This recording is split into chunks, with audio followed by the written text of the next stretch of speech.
आमच्या केळीच्या बागेतून कच्ची केळी आणली आणि त्याचे बनवले बिबडे। 1 वाटी साबुदाणा रात्री भिजत घातला। कच्ची केळी आपण सोलून घेणार आहोत।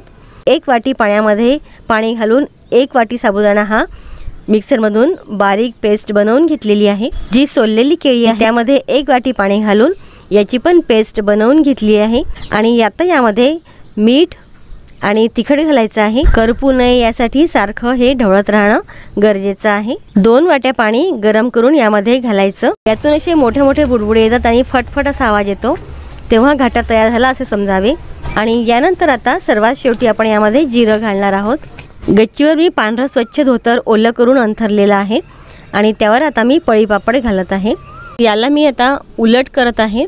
उलट केले तरच हे छान सुकते। उलट बाजूनी पाणी मारायचं, हे असे पटकन निघून येतात। माझे सर्व बिबडे हे काढून झालेले आहेत। सबस्क्राइब नक्की करा। बाय।